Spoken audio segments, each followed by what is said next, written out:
വിഷമിക്കേണ്ട, നമ്മൾ തോക്കും. എനിക്കറിയാം നമ്മൾ നോക്കുമെന്ന്. പക്ഷേ എനിക്ക് ഒറ്റയ്ക്ക് നോക്കേണ്ടി വന്നാലോ? വലിയ സുഹൃത്തുക്കളെ, ഇന്ന് നമ്മൾ മീരയും ആരവും എന്ന ഈ പ്രിയപ്പെട്ട ദമ്പതികൾക്കൊപ്പം ഒരു ചെറിയ ആക്ടിവിറ്റി ചെയ്യും. ഈ ഗെയിമിന്റെ പേരാണ് താക്കോൽ ആരുടെ കയ്യിലാണ്. ഇത് വീടിന്റെ താക്കോലല്ല, താക്കോൽ എന്ന് പറഞ്ഞാൽ പണം. നിങ്ങളുടെ ഉത്തരം അതെ എന്നാണെങ്കിൽ അതെ എന്ന് കാണിക്കണം, അല്ല എന്നാണെങ്കിൽ അല്ല എന്ന് കാണിക്കണം. ഇത് ജയവും തോൽവിയും ഒന്നുമില്ല. നിങ്ങളോട് തന്നെ സത്യസന്ധത കാണിക്കുക, ഒന്നും നഷ്ടപ്പെടാനില്ല. ചോദ്യം നമ്പർ 1, നിങ്ങളുടെ പങ്കാളിയുടെ ശമ്പളം എത്രയാണെന്ന് നിങ്ങൾക്ക് കൃത്യമായി അറിയാമോ?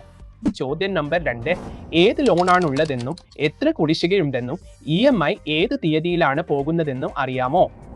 ചോദ്യം നമ്പർ 3, നാളെ എന്തെങ്കിലും സംഭവിച്ചാൽ ടേം ഇൻഷുറൻസ് ഉണ്ടോ ഇല്ലയോ എന്നും നോമിനി ആരാണെന്നും അറിയാമോ? ചോദ്യം നമ്പർ 4, നിങ്ങളുടെ എല്ലാ രേഖകളും എവിടെയാണ് വെച്ചിരിക്കുന്നതെന്ന് നിങ്ങൾക്കറിയാമോ? ഇതൊരു യാദൃശ്ചികതയല്ല. പല ദമ്പതികൾക്കിടയിലും ഇത് സാധാരണമാണ്. ഇതിൽ ആരുടെയും തെറ്റില്ല. പക്ഷേ എന്റെ എല്ലാ ഉത്തരങ്ങളും നോ ആയിരുന്നു. സത്യസന്ധമായി പറഞ്ഞാൽ പല കാര്യങ്ങളെക്കുറിച്ചും എനിക്ക് കൃത്യമായ ധാരണയില്ല. എല്ലാം ഞാൻ തന്നെയാണ് നോക്കുന്നത് എന്നതുകൊണ്ട് ഞാൻ നല്ലപോലെ ശ്രദ്ധിക്കുന്നുണ്ടെന്നാണ് എനിക്ക് തോന്നിയത്. പക്ഷേ ഞാൻ എല്ലാം എന്റെ മനസ്സിൽ തന്നെ പൂട്ടി വെച്ചിരിക്കുകയാണെന്ന് തോന്നുന്നു. അങ്ങനെ സംഭവിക്കും. നോക്കൂ, പണത്തെക്കുറിച്ച് കൂടുതൽ നന്നായി മനസ്സിലാക്കാൻ നിങ്ങൾ ആഗ്രഹിക്കുന്നുണ്ടെങ്കിൽ നമുക്കൊരു കപ്പിൾ മണി റീസെറ്റ് സെഷൻ ചെയ്യാം. അതെ, നമുക്ക് ചെയ്യാം. കാരണം സത്യം പറഞ്ഞാൽ നാളെ നമ്മളിൽ ഒരാൾക്ക് എന്തെങ്കിലും സംഭവിച്ചാൽ കുടുംബം എങ്ങനെ മുമ്പോട്ട് പോകും എന്ന ചോദ്യം എന്നെ വല്ലാതെ പേടിപ്പിക്കുന്നുണ്ട്. തീർച്ചയായും 3 പ്രധാന വിഷയങ്ങൾ നമ്മൾ കവർ ചെയ്യും.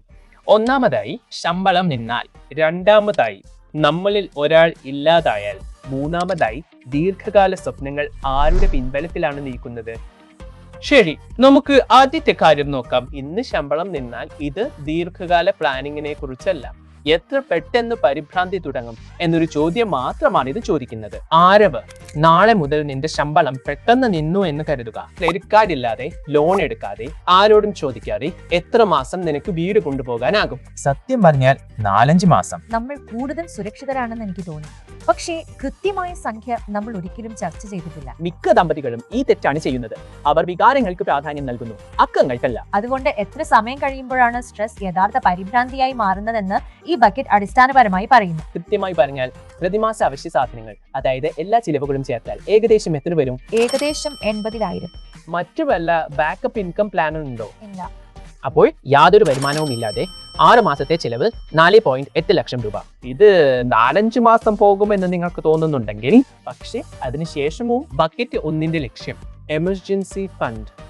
ഇതിനേക്കാൾ റിസ്ക് കുറവാണ്, ഇതിനേക്കാൾ കൂടുതലും.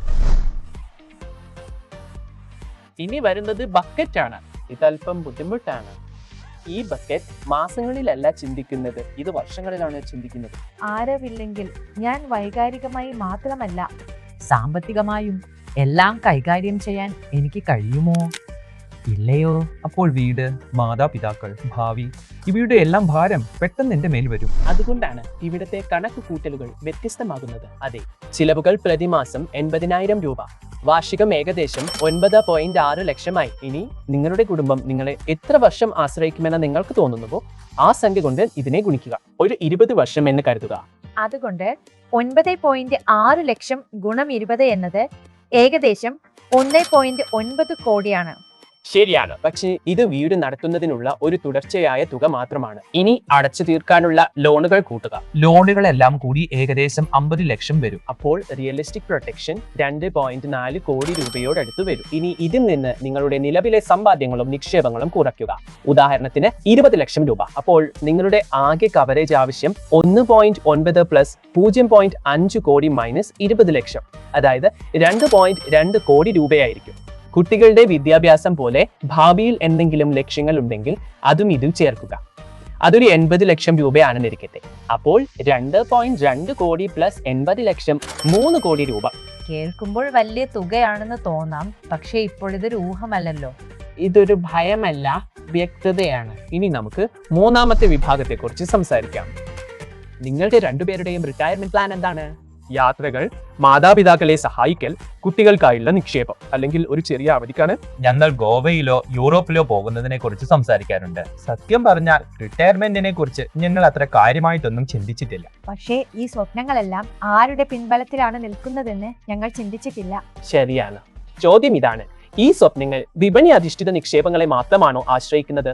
അതോ ഇതിനൊക്കെ ഉറപ്പുള്ള ഒരു പരിരക്ഷയുടെ പിൻബലമുണ്ടോ? വിപണി തകർന്നാലോ വരുമാനം നിലച്ചാലോ സ്വപ്നങ്ങളെല്ലാം തകരുമോ? അതോ ഉറപ്പുള്ള ഒരു പിന്തുണയുണ്ടാകുമോ?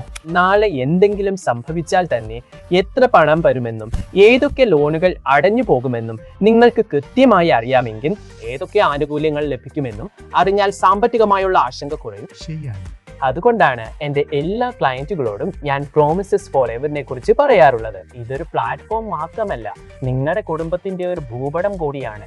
ഇതിൽ കൊടുത്തിട്ടുള്ള ഫോം ഡൗൺലോഡ് ചെയ്ത് പാസ്വേഡ് സുരക്ഷിതമാക്കി അതിൽ നിങ്ങളുടെ എല്ലാ പോളിസികളും എഴുതി വെക്കുക. ടേം, ഹെൽത്ത്, സേവിങ്സ്, പിന്നെ എല്ലാ ലോണുകളെ കുറിച്ചും എത്ര തുക അടയ്ക്കാനുണ്ടെന്നും ഏതൊക്കെ പരിരക്ഷയാണുള്ളതെന്നും ബാങ്ക് അക്കൗണ്ടുകൾ, നിക്ഷേപങ്ങൾ, നോമിനികൾ എന്നിവയെക്കുറിച്ചും ഉപദേശകർ, കമ്പനി, ഹെൽപ്പ് ലൈൻ തുടങ്ങിയ പ്രധാനപ്പെട്ട കോൺടാക്ട് നമ്പറുകളും എല്ലാം.